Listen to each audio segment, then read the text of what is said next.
a servant's heart. Welcome to the podcast. Inspiration, motivation takes. Listen to the podcast. We're all about to talk about life. Our guests will share their life story. We want you to success in life and business. We're ready and we will start shortly. We're gonna talk about life. We're going to speak on business. You're gonna shine bright. We are going to witness business with a servant's heart. With hosts Steve Ramon and Ray. Inspiration, education talks. Listen to the podcast.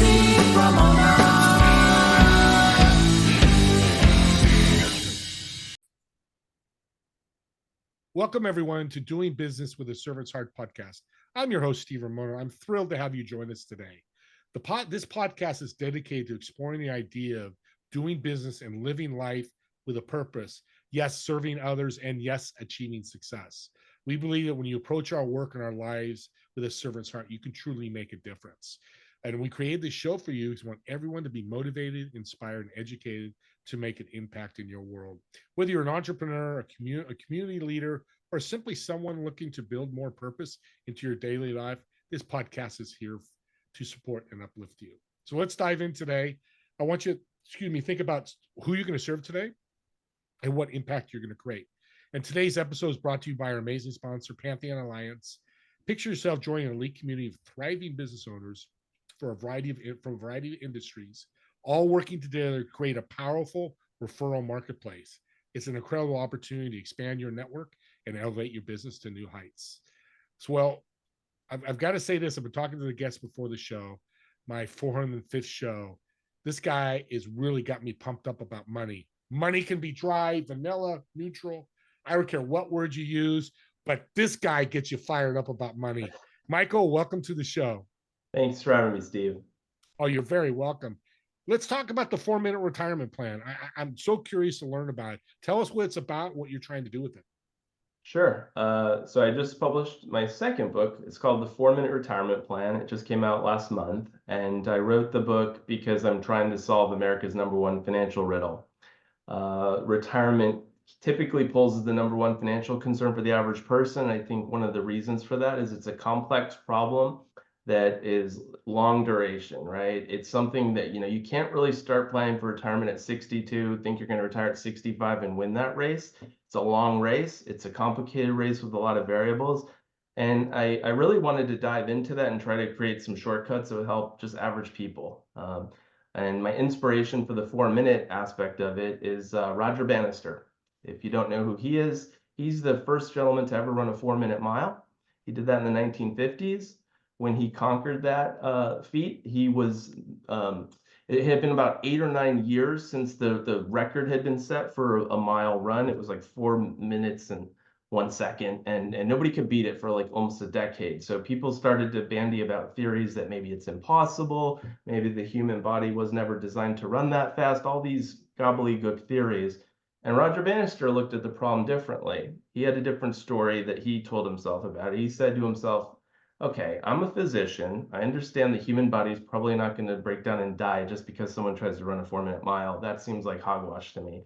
So he created a simpler way of framing the race. And what he did is he said to himself, okay, a lap, you got to run 4 laps to run a mile. And if I can do that in 59 seconds per lap, I'll achieve my goal. So he started to train by just running 59-second splits over and over again. And when he was doing this, he was a 25-year-old medical student at Oxford. He had already been in the Olympics prior to this. He got 4th place, which is kind of the worst, in my opinion. You're so close to a medal, but it's a nothing burger. But he didn't want to retire from running on that down note. He was inspired to do something better and kind of reemerge. And so that's why he kept running track. Even though he had very little time to train compared to his competitors, he only had about a half hour a day. But he just kept practicing these 59-second laps over and over again. And when the big race day came, he had 2 pace runners that were on his team, and their job was really to just kind of help him keep that 59-second pace And he was able to run the first 4-minute mile by just chunking down the race into manageable pieces, telling himself a more positive story about what he was trying to do. And once he did conquer that, it wasn't before long, and another person was able to run the 4-minute mile. And nowadays, even great high school runners can run a 4-minute mile. So what I took away from that story was that if we tell ourselves the right story and we have the right strategy, we can achieve anything. And when it comes to retirement planning, I think that's what people need. They need a healthier story to tell themselves about what they're trying to achieve and why. That's why in the book, I encourage people to write a story behind their financial plan before they worry about any numbers. Get the narrative right, just like Bannister did. Figure out, what are you trying to achieve with your money? Because money is not it's a vehicle, not a destination. I've known a lot of millionaires, and some of them are really happy, some of them aren't. And it's because money is not the key to happiness. Money is a vehicle, it's a resource to achieve the life that you want. Having more money is great because it gives you more choices, but you need to have a why behind what you're trying to do financially. That's what gives you the inspiration to keep persevering. So once you have a story about what you're trying to do and why, link that to your goals. And then, there's a series of steps I go through in the book to help you construct a 4-minute retirement plan. In a retirement planning scenario, you're not trying to run around a track. What you're trying to do is you're trying to make a series of decisions. So I break down the race of the retirement race into 4 specific laps: saving, investing, lifestyle, and legacy. Because these are categories you can use to kind of just chunk down the complexity. And what I do is in each chapter, there's 12 chapters that I call the retirement laps, where we go through these 4 areas, and I present strategies that have been proven over time to help people achieve specific goals, whether it be saving your money, investing your money, structuring the lifestyle of your dreams, or creating a rich legacy. And at the end of every chapter, I give 4 specific proven strategies, and I challenge the reader to take 20 seconds or less to pick the strategy they feel best about and move on. I think a lot of times where we fumble with retirement planning is we just don't know how to chunk it down, or we're suffering from paralysis by analysis. And so the key to getting over that is realizing that there's no perfect solution to building a retirement plan or a portfolio or anything financial, but there's a lot of proven ways to do well. And if you cover those bases, you're going to come out ahead.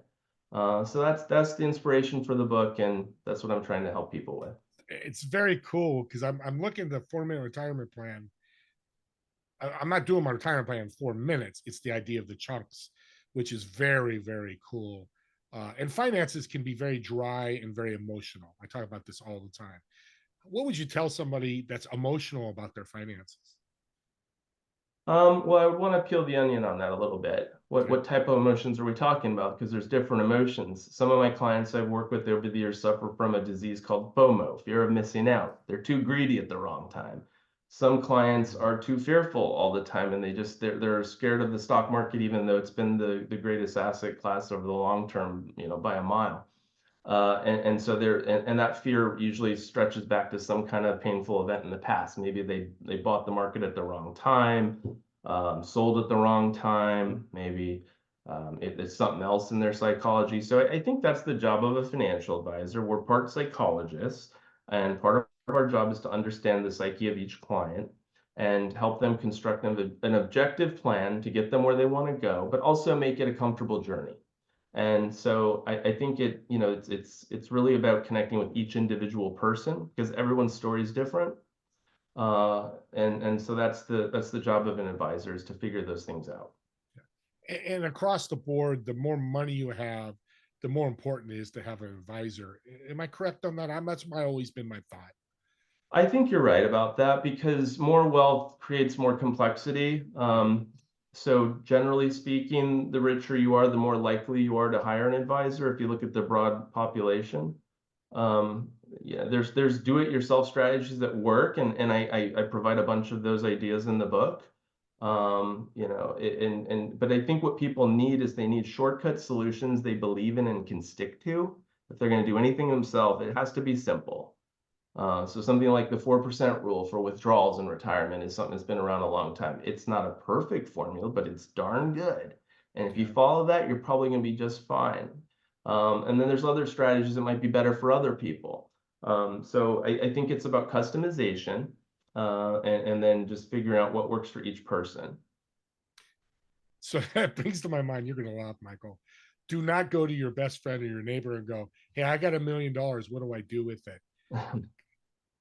No, one of the things that causes FOMO is trying to keep up with the Joneses. And one of the things that I think a lot of people don't realize is you tend to hear the success stories, but people have a tendency to shun regret. They don't go around bragging about their losses. They brag about, their latest Bitcoin investment or whatever might have done well.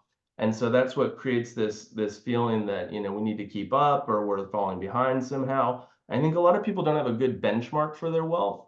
A benchmark's important because that's what Roger Bannister had, right? He had a specific target for each lap he needed to run. He had pace runners that helped him stay on track. And later, after he achieved the 4-minute mile, he described the race and he thought he was running too slowly in the beginning. But the pace runners prevented him from outrunning what he should have been, and that was important to preserve his stamina. So he had kind of some guardrails in place so that he was able to maintain the right pace for what he was trying to achieve. And that's what people need with their finances too. I don't think the best benchmark for your portfolio has to just be the S&P 500. That's a very, very popular benchmark nowadays because it's exceeded most other things. The financial industry plasters it on CNBC all the time. I think a lot of people feel like if they don't own Nvidia or the S&P 500 or all the best stocks they're hearing about, they're somehow falling behind. And the key isn't really keeping up with some esoteric benchmark that Standard & Poor's created. The key is, are you keeping up with the life that you want to live? Do you understand what your core values are? Do you have those linked to specific goals in the future that you're inspired by? And have you or someone that you're working with reverse engineered what are the numbers necessary to make this dream a reality? And then once you understand how much you need to save and what investment return you need to average to fund these future goals, I think that's the best benchmark. And you can, reverse engineer what you should do with your portfolio from that. But that's how I kind of think about it. Is it really is each person's goals that should be the litmus test for what you're trying to do, and take it from there. So it's interesting, the Bannister story. You're the pacemaker. I'm your client. You're my pacemaker in the sense of, little here, less here, and then being accountable every quarter, whatever you do, to go, hey, what are you feeling now? Because people's minds change when it comes to finances and their goals, right? So I think, and is it important to see your financial advisor on a regular basis, whether that looks like? Yes, because you're never going to be perfectly on track, but if you're generally on track, that's good enough to, I think, sleep well at night. For instance, Bannister did not run perfect 59 seconds each lap, but he still ran the 4-minute mile. If you're a little bit ahead or a little bit behind on your goals, that's okay.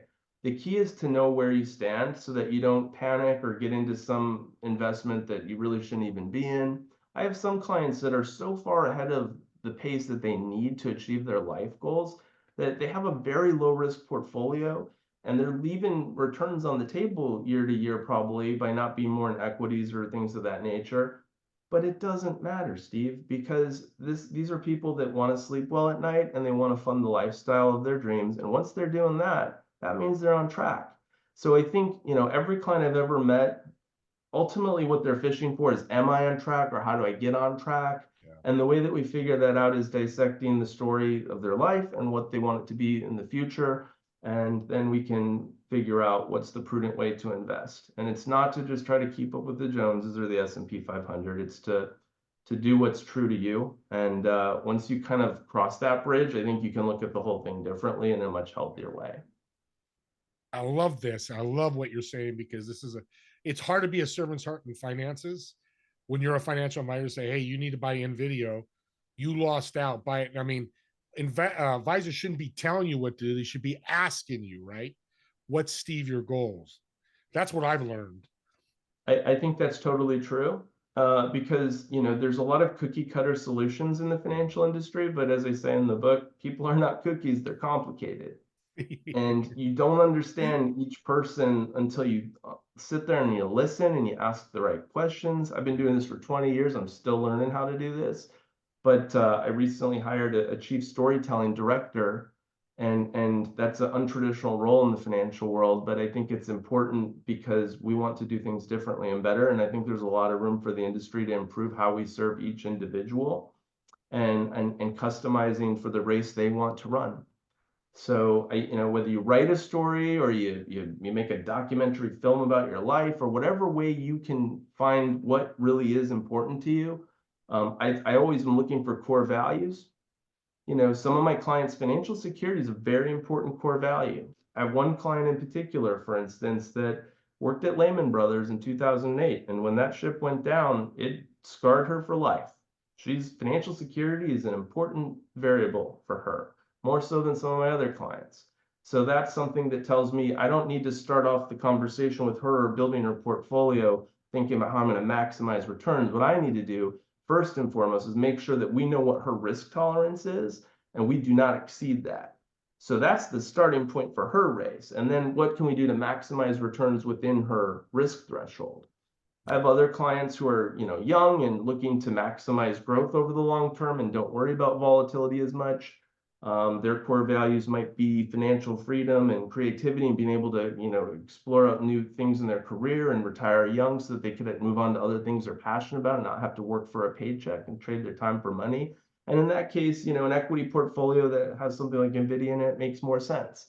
But you only get there if you don't treat people like cookies. They're complicated, and you got to empathize, and you got to try to really understand what they're trying to achieve, not what you are peddling as an advisor. Yeah, I'm glad you didn't say chocolate chip cookies. I'd be really hungry. But that's great. I like chocolate chip cookies too. Yeah, me too, especially when they're soft. But we're digressing a little bit. One thing we're hearing across the board in media, retirement, saving, you're not saving, you've got college tuition you got to pay, we're not making prices have gone up.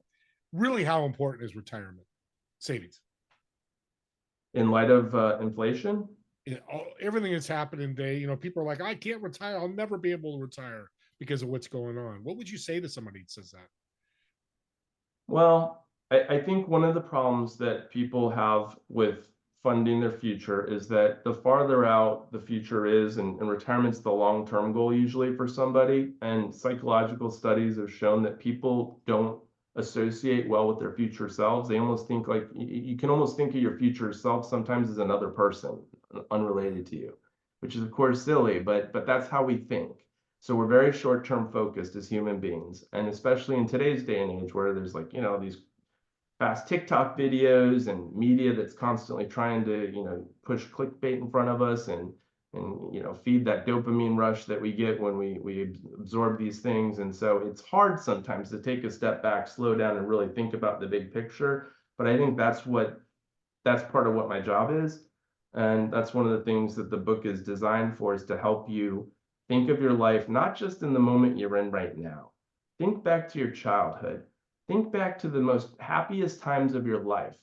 What were you doing when you were really on track in your life, when you felt really like things were clicking? Because everybody has, ups and downs. I like to say we have bull and bear markets in our lives. Everybody does. But if you think about the best times of your life, what were you doing? Who were you doing it with? Things like that help you understand what your core values are. And you can use those as breadcrumbs to build a compelling future. Because what I'd like to do is not just frame a future goal like retire at 65, which is a very common one, but it's pretty hollow and it doesn't really motivate you. If there's nothing really to imagine there. That's not a story. That's just some number. And so I like to frame goals more in terms of how we think about our life. What's the narrative around this, right? Do you want to retire, or do you want to, move to a new place, or do you want to build a new side hustle business that's a passion project? Do you want to live closer to family? Do you want to travel more? Thinking of things more in those ways is just more emotionally compelling. And so I think that's one way to motivate somebody who kind of just wants to bury their head in the sand and pretend that these aren't problems that they need to solve. Nobody wants to end up at the end of their life running out of money. That's a sad end to your story. And I like to think that retirement can be the best time of our life. It can be the time of maximum resources, maximum freedom over our time. where we can do whatever we want with whoever we want if we plan it right. So it can be very motivational if you think of it that way. But if you think of retirement as just withdrawing, I say in the book, the ironic thing about that word is if you look it up in dictionary.com, retire means to withdraw. Does that sound motivational, Steve? To withdraw from life? I don't think it does. And so we have to reframe how we think about it. Retirement is a dirty word. I don't even like it because it implies things that people aren't conditioned to be motivated by. But if we reframe it as financial independence or some other lifestyle goal, legacy goal, etc., then I think the whole game changes. Yeah, I like that because numbers, people aren't good with numbers. That's your job, or a CPA's job, or a bookkeeper's job. I like the story aspect and saying, hey, in my late 60s, I want to travel to Italy and be on 3 cruises a year. And that's what, and then you go, okay, to do that, I love this. Audience, this guy's a game changer. I've talked to a lot of financial advisors. Mine does this pretty much, but I'm going to tell her about stories. And she does ask me my stories, so she's fantastic. But I love this because it's a unique way of approaching it, especially at a young age. I can't believe you've been doing 20 years. You look 25, so you didn't start at 5. So well, thank so you. young. You're But so to your welcome. point, Steve, so a statistic that backs up what you just said, if people are given statistics alone, which a lot of financial plans are full of statistics, graphs, tables, numbers, people retain 5 to 10% of statistical information. The London School of Business found this out from a study. If you add a picture to the statistics, retention rises to 25%. But if you take those same statistics and you blend them into a story, retention surges to 65%. So that's what we need to do as an industry. We need to get we need to stop focusing so much on numbers with esoteric benchmarks like the S&P 500. We need to focus more on the narrative because that's the thing that will stick for somebody. That's the thing that will change their life. And that's what our goal should be. Yeah, and you're working for people. You're not working for cookies. I'll never forget that because it's great. And we hear that all the time. Thank you. I want to get a little personal. I know you're a Chicago Bears fan. We talked about that. When did you become a Chicago Bears fan? 1985, of course. I was only There we 6 years go. old at the time, but that's when the Bears won the Super Bowl, and still the most popular team in Chicago is the 1985 Bears. It's not the current Bears or the Chicago Bulls or any other team. That team was iconic, and so that's when I became a fan. They haven't done it quite as well ever since then, but I think we're about to turn the corner, hopefully.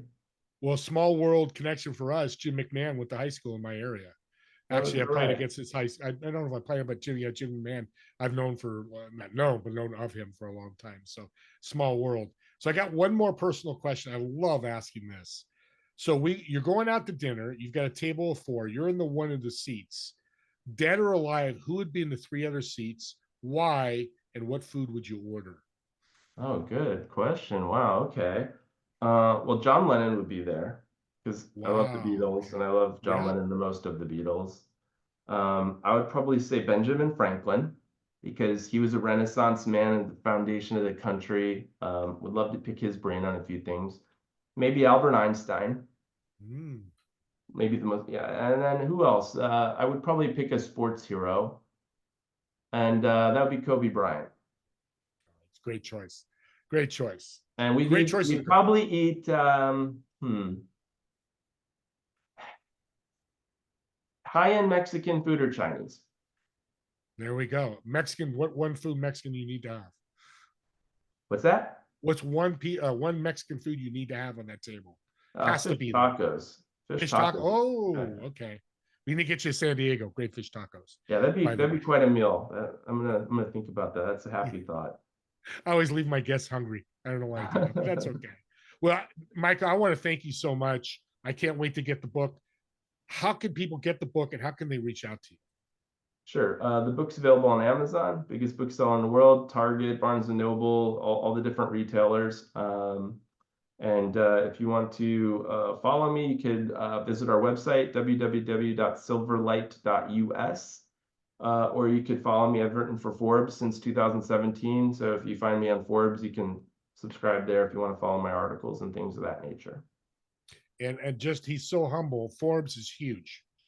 Forbes, he writes for Forbes. This guy's the real deal. Even at that young 25 age, he's the real deal. I'm not kidding. Well, I'm not going to ask you that. But reach out to him and, comment on the YouTube or the podcast. If he doesn't see it, I'll get that information to you, or reach out to him with a question. We all need retirement. The beautiful thing about Michael, we all need it. I have it. If you're making $400 a month or $40,000 a month, you're building equity. You need to find a place to save and build retirement. So this is so important. I'm so glad he was on. Don't forget about my TV show, Together We Serve, on Roku, Apple TV, Samsung, LG, all those streaming services. See my big old head on a big 70-inch screen. You can see some more wonderful guests. It's Friday at 2 p.m. Pacific, 5 p.m. Eastern. And as always, me and Michael want to thank you so much for watching or listening to this podcast. We'll see you on the next episode of Doing Business with a Servant's Heart. See you all soon.